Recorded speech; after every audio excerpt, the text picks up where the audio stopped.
what I do during the winter is check out all the forums, look at all the videos online, and that's the way that I get enjoyment out of, motorcycling, motorbiking through the winter.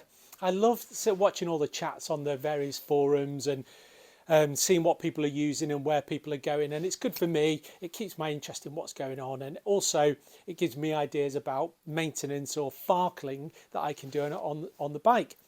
And I did it with my AT and my CRF when I had those, and so it's the same with the 1250.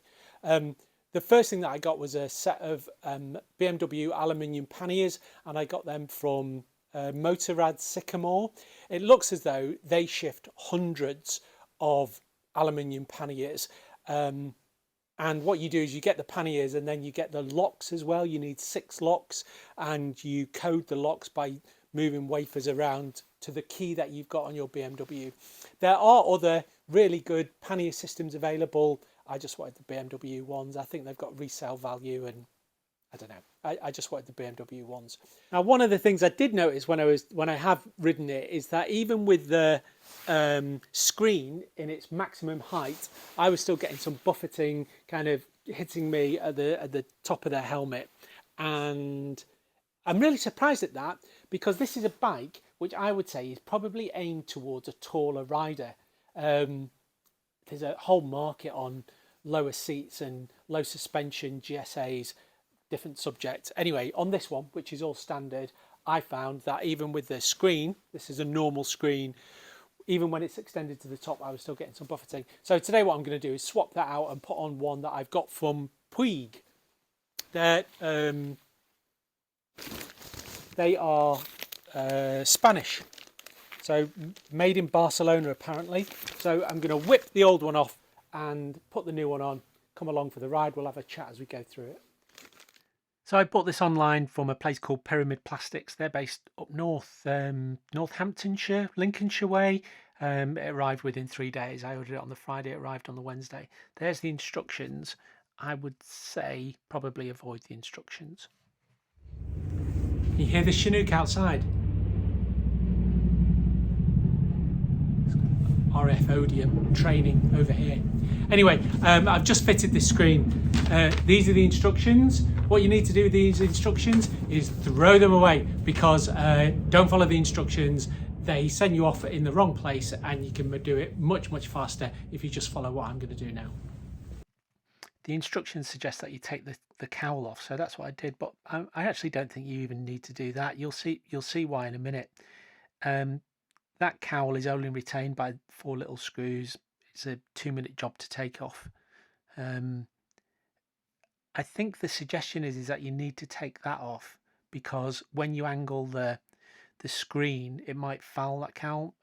I actually don't think it does. So I've just been following the instructions, and it's missing a step. What you actually find is that there's 2 retaining screws that basically screw into this from behind. And I was struggling because I couldn't basically get a grip on one of these.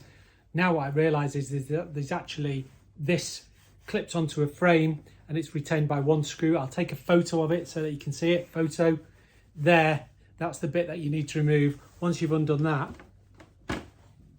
this just pops off. If you follow the instructions that come with the screen, it tells you to remove the 4 screws, 1, 2, and then 2 more at the bottom. You can't get to the ones at the bottom, and I've got a good selections of tools, and you can't get to the ones at the bottom, and it makes no difference anyway, because that's not the way that the screen's retained. The screen is retained using one of those and 1 over on the other side. As soon as you take that one off and that one off, the whole screen, along with its retaining clips, just actually drops down and pulls off. So the instructions don't even say anything about that. Don't waste your time.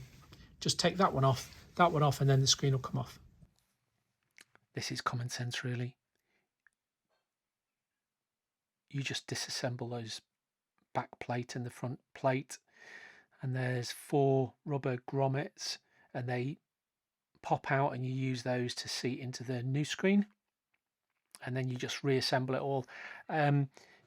You can't go wrong with these brackets. They are sided, so it does say on it right and left, so even if you were to mix them up, you'd be able to fix them up again. That doesn't take very long at all to do. And then those 2 spare screws that I end up with on the right hand side, they're the ones that attach from the back going into that middle retaining holder that you can see on the screen. Okay, so the way that this works is that those 2 are pegs and they go into these 2 retainers here.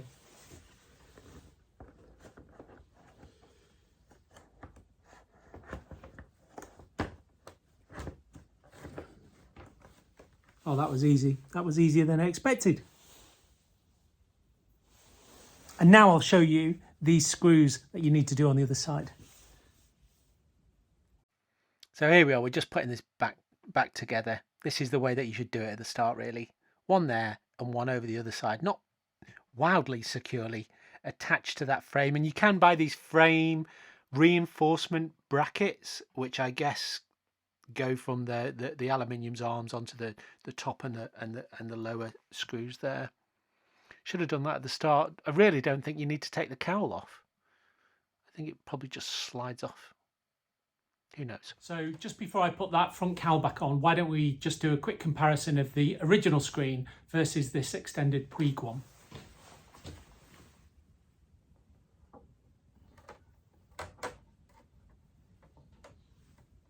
And I think that's about 8-10 centimeters. What should we just check? 8 centimeters. And it's a little bit wider just at the kind of bottom there. Should make a difference though. So this is the best bit, isn't it? Taking the stickers off.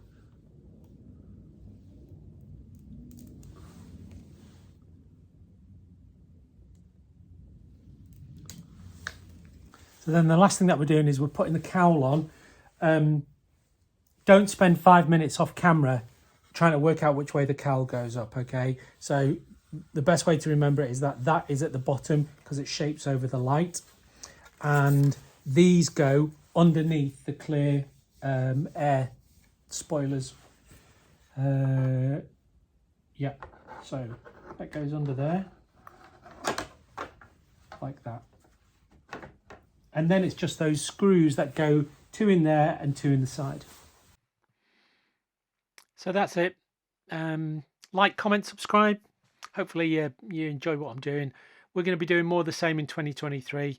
I'm going down to Spain on the bike in the middle of February from Portsmouth, Santander, stopping in Zaragoza, Barcelona, and then down to my usual haunt kind of down there. So I'm looking forward to that. Thanks for watching. Always great to hear from you, and I hope that you have a really nice 2023. Take care. Bye.